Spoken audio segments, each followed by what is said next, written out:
नमस्कार दोस्तों, हमारी सोच न्यूज नेटवर्क में आप सभी का बहुत बहुत स्वागत है। दोस्तों, इस वक्त हम मौजूद हैं सुपौल बिरौल के आसी बगंटा ग्राम में और यहाँ पर विगत 70 सालों से बड़े ही धूमधाम के साथ जो है भगवान श्री चित्रगुप्त महाराज का पूजा होते चले आ रहा है। तो आप बने रहिए हमारे साथ। हम चाहेंगे कि यहाँ के समाज, यहाँ के अध्यक्ष जो है सरल भाषा में आपके साथ यहाँ के तौर तरीकों को संवाद के जरिए रखें। प्रणाम सर। सर, हम चाहेंगे कि आप यहाँ की भूतकाल से लेकर के प्रेजेंट टाइम तक की जो भी कथा है और पूजा को लेकर के आपकी जो भावना है, राय है, उस संदर्भ में सारांश में सरलता से रखें। ये श्री श्री 108 श्री चित्रगुप्त पूजा समिति 50 के दशक में शुरू किया गया था हमारे गांव में। हमारे बुजुर्गों ने किए थे, बहुत ही शिद्दत से कर रहे थे और वही पीढ़ी दर पीढ़ी कैरी होता आया। हमसे पहले जो सीनियर कर रहे थे उन्हीं का अनुसरण करके हम लोग प्रयास कर रहे हैं जो किया जाए। पूजा विधिवत होती है। पिछले कुछ वर्षों में, पिछले कुछ दशकों में कह सकते हैं कि पूजा के साथ साथ सांस्कृतिक कार्यक्रम का भी आयोजन होता रहा है। 2015 में हम लोग स्मारिका का प्रकाशन करवाया था, फिर 17 में प्रकाशन हुई। पिछले बार बड़े स्तर पे बिरौल मंडल में कई निजी और सरकारी संस्थान में छात्रों का क्विज कंपटीशन करवाया गया था। तो ये सब चीज़ कुछ न कुछ होती है, सामाजिक, सांस्कृतिक, स्वास्थ्य से जुड़ी इन सारे बिंदुओं पे हम लोग काम करते रहे हैं। ये सब बुजुर्गों का अनुसरण करके ही हम लोग कर रहे हैं और अब तक चलती आ रही है। उम्मीद है आगे भी चलेगी। सर, ये जो मंच बना है इस संबंध में हमें बताएं। इस पर सांस्कृतिक कार्यक्रम होगी और आप लोगों को पता होगा कि पूर्व में संस्था के द्वारा एक मिथिला पेंटिंग प्रशिक्षण का आयोजन किया गया था। उन सारे बच्चों को प्रमाण पत्र भी यहाँ से निर्गत होगी, आज होगी। इसके लिए हमारे मुख्य अतिथि रांटी मधुबनी निवासी राष्ट्रपति सम्मान से सम्मानित शिक्षिका चंदना दत्त आने की अनुमति दी। ये मैं अपने संस्था का अध्यक्ष होने के नाते अपने सारे सदस्यों की ओर से उन्हें तहे दिल से धन्यवाद देता हूँ।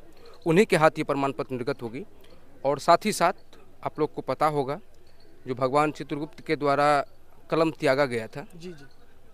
दीपावली के शाम से पूजा के दिन तक जो वो परंपरा आज तक हमारे चित्रांशों के द्वारा अनुसरण हो रही है, उसको हम लोग पालन करते रहे हैं।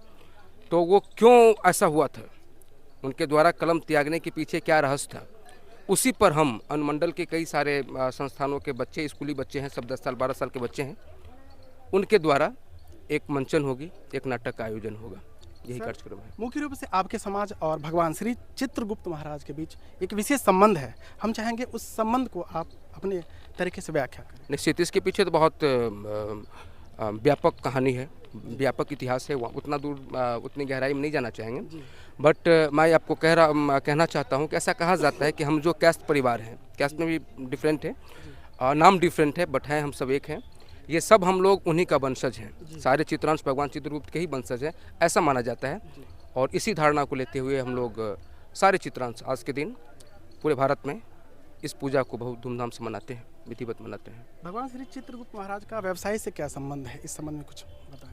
नहीं, व्यवसाय नहीं। ऐसा कहा जाता है कि भगवान ब्रह्मा के द्वारा उन्हें इस पूरे जगत में जो भी हो रही है उसका लेखा जोखा तैयार करने का काम किया गया था, काम दिया गया था, जिसको वो करते रहे हैं।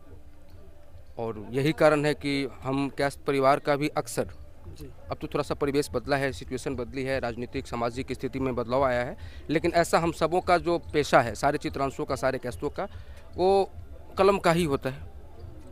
लिखने पढ़ने से जुड़ा ही कुछ न किसी न किसी प्रोफेशन में जुड़े हैं। आपकी भूमिका इस चित्रगुप्त पूजा को लेकर के कितने सालों से रही है और वो क्या कहती है? मुझे उम्मीद है कि पिछले 15-20 साल से हम इसमें भाग लिए हैं। पिछले कुछ वर्षों से अध्यक्ष के पद पर भी हैं। प्रयास रही है जो संस्था का उत्थान किया जाए, और संस्था के उत्थान के साथ साथ ये सबसे बड़ी बात है, हमारे सारे सदस्यों का भी यही एक ही सिंगल मोटो है कि सिर्फ पूजा के समय हम लोग उत्साहित हो जाएं या कि पूजा कर दें, सांस्कृतिक कार्यक्रम कर दें, यहाँ तक सीमित नहीं रहना है। पूजा के बाद भी जितना हो सके हमारा संस्था जितना सक्षम है उसकी अपेक्षा विभिन्न क्षेत्रों में, समाज के विभिन्न क्षेत्रों में कार्य करने का प्रयास करते हैं। यहाँ पे मंच पे लोक गायक के रूप में कौन कौन आ रहे हैं? अपने दरभंगा ज़िला में भजन सम्राट के नाम से सुप्रसिद्ध आप सब जानते हैं, हमारे राजन जी हमेशा से हमारे मंच पर रहे हैं। उनके अलावा गोपाल जी हैं, बिंदेश जी हैं, ये सारे म्यूजिशियन हैं। इसके अलावा उभरते हुए सितारे हमारे प्रक्षेत्र का अंशुमन हैं, आशीष हैं, और हमारे अनुभवी सिंगर वर्सेटाइल जीनियस कह सकते हैं, अभी कार्यक्रम होगी देखेंगे आप लोग, अभय रंजन दास, और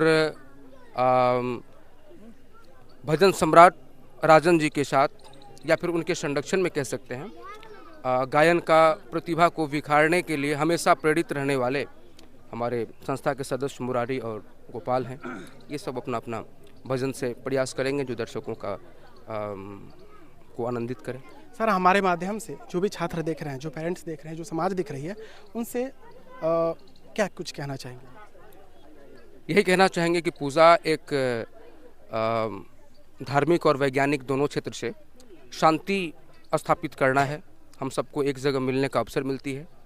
इसी अब देखिए जो कितने सारे लोग आ रहे हैं, कितने सारे लोग सांस्कृतिक कार्यक्रम में भाग लेंगे, तो सब एक दूसरे को समझें, एक दूसरे के भावना को सम्मान करें, बस यही संदेश देना चाहते हैं। तो दोस्तों, इस संवाद को हम यहीं पे समाप्त करते हैं और बहुत जल्द जो है सांस्कृतिक कार्यक्रम शुरू होने वाला है और वह दूसरे वीडियो में, आप दूसरे खंड में आप देख पाएंगे। तो चलिए मिलते हैं एक नए स्पेशल वीडियो में। वीडियो देखने के लिए आप सभी का तहे दिल से बहुत बहुत धन्यवाद।